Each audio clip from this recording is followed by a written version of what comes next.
Saat pria membantu istrinya membersihkan mobil tiba-tiba menemukan ada selembar kertas di lantai belakang.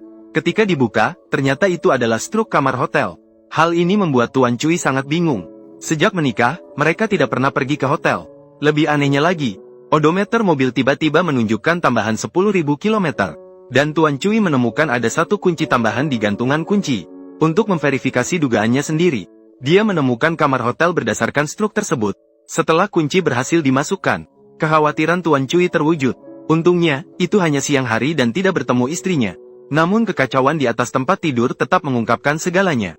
Saat itu, Tuan Cui memperhatikan album foto di kepala tempat tidur.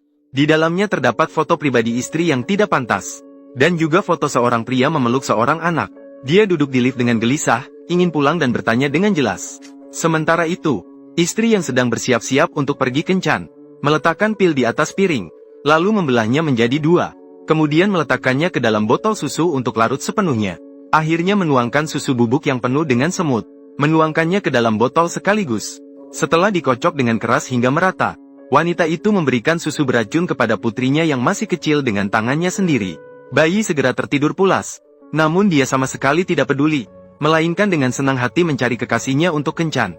Namun dia tidak tahu bahwa Tuan Cui yang mengetahui semuanya sedang bergegas pulang. Ketika dia melihat semut yang tersisa di dalam botol susu, Tuan Cui langsung panik. Dengan tergesa-gesa dia pergi ke kamar putrinya dan menemukannya sudah pingsan. Maka dengan terburu-buru dia membawa putrinya ke rumah sakit. Melihat putrinya menangis dengan sedih, hati Tuan Cui seakan-akan teriris seperti terkena pisau. Dia memutuskan untuk menghukum wanita jahat ini. Proses ini akan menunjukkan kecerdasan tinggi Lao Cui dengan jelas. Sehari-hari, Lao Cui memiliki kepribadian yang tertutup dan tidak pandai dalam berbicara. Karena krisis ekonomi, dia kehilangan pekerjaannya. Setiap hari selain menjadi ibu rumah tangga, dia menghabiskan waktu luangnya untuk membaca novel roman. Sementara istrinya adalah kepala sekolah di lembaga bahasa asing. Sejak Lao Cui kehilangan pekerjaan, wanita-wanita tidak menyukainya dimanapun dia pergi. Dalam kehidupan yang berlangsung lama, gaya hidup keduanya juga berubah. Lao Cui hidup sangat hemat, sementara istrinya selalu boros. Hari itu, dia dan asistennya baru saja bersiap untuk mempelajari karakter kuno. Tiba-tiba telepon berdering. Istrinya buru-buru menyuruh resepsionis untuk mengusir Lao Cui. Namun suaminya telah menunggu di pintu selama beberapa waktu. Wanita yang gugup membuka kunci pintu. Lalu dia menenangkan dirinya. Dia memberitahu Lao Cui bahwa dia sedang merapikan dokumen bersama asistennya. Kemudian mereka saling memperkenalkan. Setelah melihat ekspresi canggung kedua orang itu, Tuan Cui mulai curiga. Di perjalanan pulang, dia menanyai istrinya mengapa kaki telanjang di kantor. Istrinya mengatakan itu haknya. Kemudian dengan marah membuka pintu mobil dan pergi. Dan memberitahu Tuan Cui bahwa ada rapat malam ini. Jadi tidak akan pulang untuk makan malam. Dia langsung mencari asisten untuk pergi ke warnet dan begadang. Tuan Cui kemudian pergi ke rumah asisten dengan kunci dan struk hotel. Setelah melihat foto, dia tahu segalanya. Dia duduk diam-diam di toko buku. Pemilik toko juga menyadari keanehannya saat itu. Lalu bertanya dengan penuh perhatian, "Kamu sakit?" Ini bukan area novel romantis. Hari itu, wanita itu datang seperti biasa ke rumah asisten. Namun tak disangka melihat sikat gigi bayi baru di wastafel.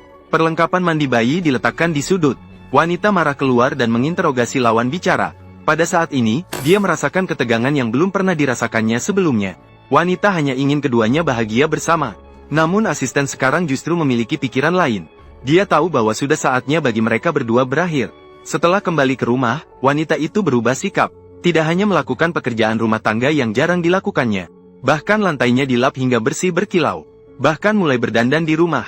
Namun pada saat itu, tiba-tiba dia melihat foto yang ditempel di samping cermin. Wanita itu terpaku sejenak.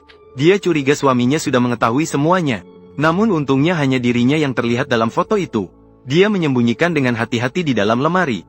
Sambil suaminya belum pulang, dia rajin mempersiapkan makan malam di dapur. Setelah pulang, Tuan Cui melihat istrinya yang tidak biasa tanpa berkata-kata. Saat makan, sang istri dengan penuh perhatian merawat anak. Dan dengan sukarela mengakui bahwa sikapnya belakangan ini tidak baik. Kurang peduli terhadap bayi dan Tuan Cui. Melihat ini, Tuan Cui berencana memaafkan istrinya yang berubah pikiran. Maka tidak mengungkap aibnya. Namun ketika wanita berpikir kehidupan suami istri akan membaik, tiba-tiba menerima telepon di rumah. Menelepon beberapa kali namun tidak ada jawaban. Wanita yang gugup hampir jantungnya melonjak. Takut telepon itu dari asisten. Untungnya Tuan Cui melihat catatan di meja. Barulah dia tahu guru baiknya telah meninggal. Maka dia bersiap-siap pergi untuk memberi penghormatan terakhir kepada guru. Saat Tuan Cui bergegas keluar, telepon berdering lagi. Kali ini dari asisten kecil. Wanita yang marah memberitahunya bahwa hubungan mereka berakhir. Mengapa masih mengejar-ngejar saya? Namun asisten yang mabuk jelas tidak akan berhenti. Maka mengajaknya keluar untuk bertemu. Wanita sebenarnya ingin menolak. Namun asisten mengatakan sudah di depan rumahnya. Untuk mengusir asisten, mereka sepakat bertemu di bar. Namun anak itu merepotkan. Wanita itu akhirnya memberikan susu beracun. Kemudian mereka pergi ke bar sesuai janji. Wanita itu berniat untuk mengakhiri hubungan mereka dengan jelas. Namun hubungan mereka rumit dan sulit diputuskan. Tanpa disadari, keduanya minum terlalu banyak. Namun dia tidak pernah menyangka bahwa Tuan Cui pulang lebih awal. Dan menemukan sesuatu yang aneh pada anak itu. Sisi lain, wanita itu dibawa pulang oleh asistennya. Namun, secara kebetulan, Tuan Cui juga pulang dari rumah sakit dengan membawa anaknya. Pemandangan di tikungan membuatnya terkejut. Dia terdiam di tempat. Beruntung dia segera bersembunyi di balik dinding. Namun Tuan Cui bukanlah orang yang tak berguna. Dia sedang mencari kesempatan sempurna untuk membalas. Hingga lift turun ke lantai 1. Baru kemudian Tuan Cui perlahan-lahan mendekati pintu. Membuka pintu kamar dan hendak masuk. Namun dia terkejut sekali lagi. Asisten tiba di rumah tanpa diketahui kapan. Pemandangan di ruang depan sungguh mengerikan. Namun, Tuan Cui tetap diam. Dan diam-diam menutup pintu kamar. Selanjutnya, mereka akan menghadapi kemarahan orang jujur. Keesokan harinya, Tuan Cui dengan sengaja meminta temannya mengantarnya ke stasiun kereta. Memutuskan untuk pergi dengan kereta ke pemakaman guru. Namun ketika temannya melihat dia naik kereta, Tuan Cui diam-diam pergi ke rumah asistennya. Setelah mengenakan sarung tangan karet, mengumpulkan rambut asistennya di atas selimut, kemudian menemukan sebilah pisau dari laci. Sementara itu, istri yang pulang kerja sedang memakai parfum. Namun melihat foto pribadi di samping cermin lagi, dia mengira itu ulah jahil asistennya. Maka dengan marah ia menelepon dan bertanya. Namun tiba-tiba listrik di rumah mati. Wanita itu baru hendak keluar untuk menghidupkan saklar. Namun tiba-tiba tangannya terjepit kuat di lehernya. Kekuatan itu begitu besar sehingga wanita itu tidak bisa melepaskan diri. Kemudian Tuan Cui menelepon asistennya. Wanita ingin meminta pertolongan tapi tidak bisa mengeluarkan suara sedikit pun. Hanya suara napas yang lemah. Kemudian Tuan Cui mengeluarkan pisau asisten. Dengan pandangan tajam, ia menatap wanita beracun ini. Tanpa ragu sedikit pun, ia menusuk wanita itu dengan 99 pisau. Baru berhenti setelah lawan tidak bernapas. Kemudian Tuan Cui mengambil rambut asisten dan melemparkannya ke tempat tidur. Memasukkan kemeja berdarah ke dalam tas. Setelah memastikan tidak ada orang di sekitar, ia mengunci pintu kamar. Sengaja meninggalkan kunci. Sebelum pergi, menghapus sidik jari di tangannya. Saat itu, asisten kecil khawatir tentang keselamatan wanita dan segera datang. Sementara itu, Tuan Cui diam-diam pergi ke rumah asisten. Meninggalkan jejak darah istrinya di wastafel. Setelah melakukan semua itu, naik kereta lagi menuju pemakaman guru. Keesokan harinya, Tuan Cui mengaku tidak bisa menghubungi istrinya.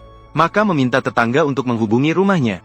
Namun ketika pintu dibuka dan melihat ke dalam, tetangga perempuan hampir terkejut sampai mati. Polisi segera mengamankan lokasi kejadian. Ahli forensik menemukan jari-jari korban dipatahkan paksa. Cincin pernikahan di tangannya dicuri orang lain. Dan di tempat tidur, rambut asisten dikumpulkan. Tidak hanya itu, polisi juga menemukan bahwa panggilan terakhir korban adalah kepada asisten. Dan di rumahnya, jejak darah korban ditemukan.